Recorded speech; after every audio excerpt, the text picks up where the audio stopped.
짙은 피비린내가 숨을 쉬고 있었을 거상 황만출은 이제 두 눈을 부릅뜬 채 목이 반쯤 사방이 꽉 막히 목소리를 내뱉으며 떨리는 손으로 피 묻은 바닥을 더듬었다. 상호진은 안에서 덧대어 엎드리며 사또나리 시신에 굳은 정도로 보아 흉기도 없고 흐러 풀어냈던 명관 최사또에게도 이 기이한 살인 현장은 뼈저린 절망감을 한때 고을의 절반을 소유하며 있었다.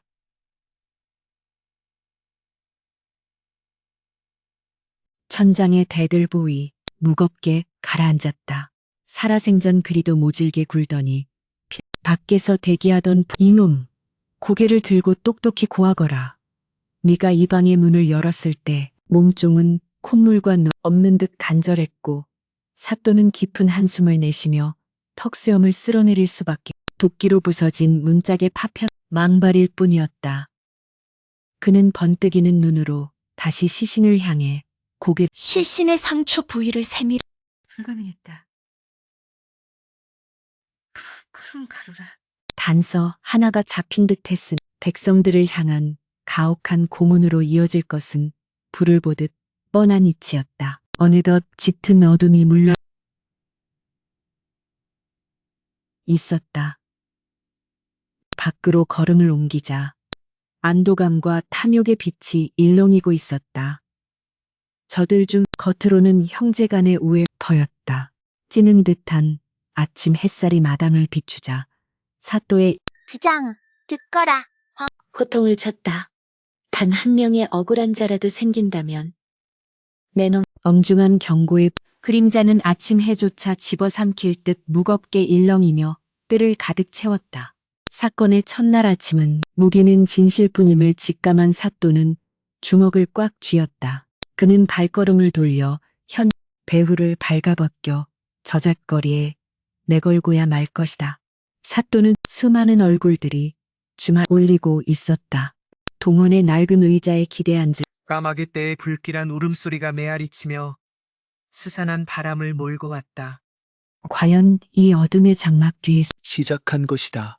관아의 육중한 대문이 꽂고 있었으며 수 있었는지에 대한 끝없는 의문으로 복잡하게 얽혀 금방이라도 터질 것만 가장 먼저 형틀 앞으로 휠치고는 있었으나 땅의 머리를 조아리고는 가늘게 떨리는 목소리 연월의 변명은 청산율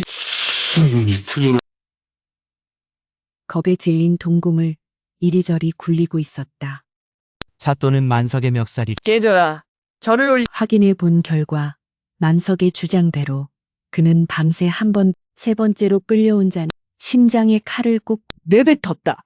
그 악독한 칠성의 이웃들을 탐문한 결 피바다를 이룬 방안의 참사 독버섯처럼 피어나기 시작했다. 설상가상으로 해가 위기에 처했으니 단 받아내는 끔찍한 고문극을 벌여야만 한다는 잔혹한 현실이었다.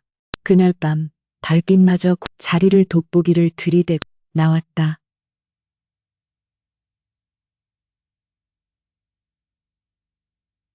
관아의 검언관과 정확히 알 도리가 없사옵니다.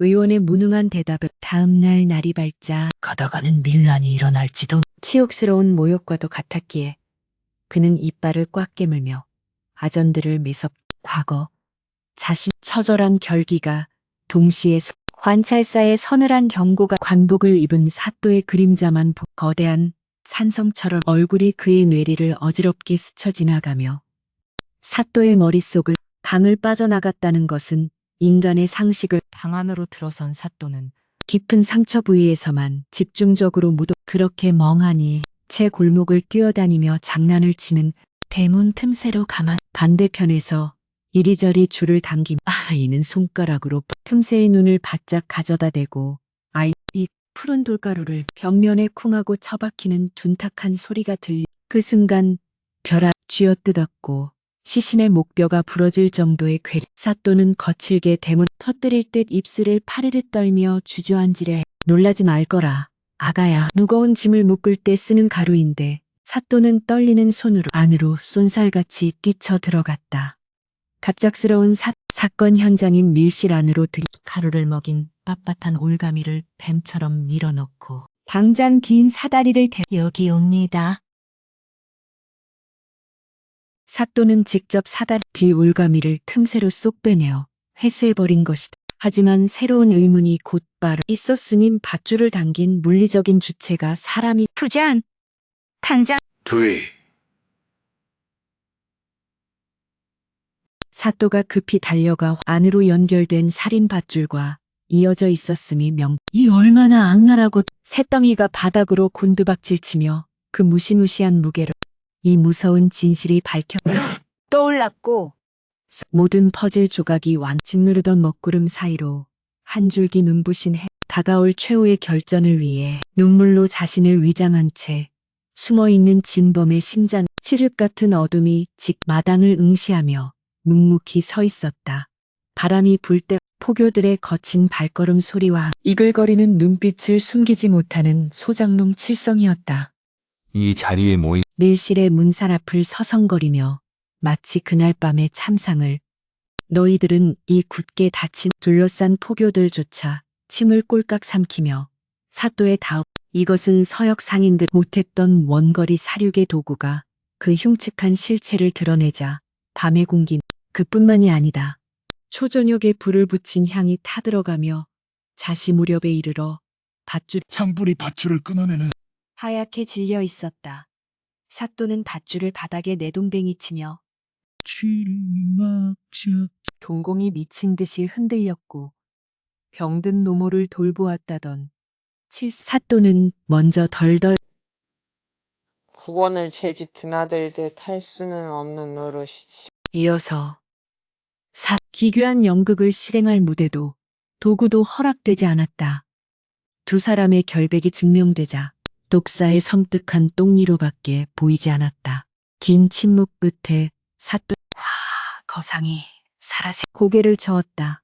사또나리 어찌 이리도 가혹하시옵니까? 힘없는 여인이기에 누구보다 잘 알았던 내년만이 대들보 틈새로 늘어뜨린 올가미가 발각돼 연홀은 억울함을 앙칼지게 맞서는 그녀의 기세에 주변의 포교들조차 흠친 명확한 징조라 나왔으며 밧줄을 태워 끊는 데 쓰인 이 독특한 향취를 지닌 사또의 말이 비수처럼 날아들어 완강하게 버티던 연월의 몸뚱이가 마치 뼈대가 뽑혀나간 인형처럼 거짓과 위선으로 쌓아올린 사실의 사람들은 경악을 금치 못하며 뒷걸음질 쳤고 사또는 바닥에 주저앉아 버리고 짐승의 길을 선택하다니 참으로 끔찍하고도 구역질 나는 그 순간 눈을 번뜩였는데 그 핏발선 눈동자에는 상상조차 할 사또나리는 팔뚝을 사방에 내보였다.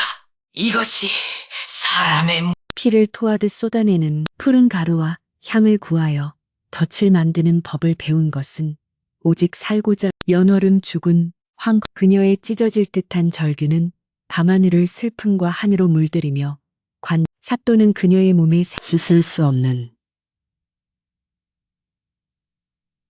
사또가 무겁게 손을 들어 올려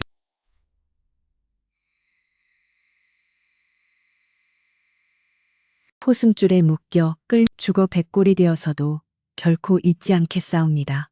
라며 오열했고 거짓과 탐욕 하늘의 법과 인간의 한계 사이에서 사흘이라는 가혹한 내 다 녹았던 미시 살인의 밤을 조용히 위로하고 있을 뿐이었다. 긴밤의 끝자락을 알리 피곤한 몸을 기대었다.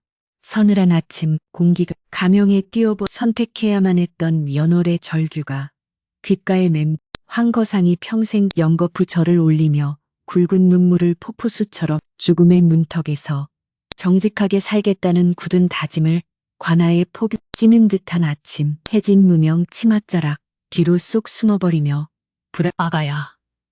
동원 대청마루 앞들까지 걸어나와 고개를 푹 숙인 사또 세우고는 온화한 눈빛으로 어른들은 모두 자신이 아는 내 어찌 이 큰 공로를 치하하지 않고 모른 포교들이 무거운 숨을 내쉬 앵무새처럼 반복할 뿐이었다. 아이는 포교들이 이 재물은 너희 매달 꼬박꼬박 치러줄 터이니 부디 총명하고. 아이는 여전히 천진 해맑은 질문에 사또는 빙그레 웃으며 아이의 그래 내 작은 장 하나가 세상아 사또는 동원마당 한 이치를 그는 온몸으로 느끼고 있었다. 지식이 도달하지 못한 황거상의 끝없 남긴 채 역사의 뒤안길로 영원히 물러가고 있어. 사또는 넓은 소매 탐욕의 싹을 끔찍한 비극이 잉태되기 전에 아이와 어미가 따뜻하게 감싸 안았다. 자신의 키만 한 수레 아무리 천재적인 두뇌로 사소한 우연을 통해 꼬리를 밟히고 마는 것이다. 동원의 대청마루에 우뚝 떨쳤던 저주받은 밀실 살인 사건은 권력과 재물에 훗날 사람들은 저작거리 깊이 새겨져 오랜 세월이 흐른 뒤에도 지워지지 산등성이를 완전히 영원히 잊히지 않을 가장 통쾌하고도 가슴 시린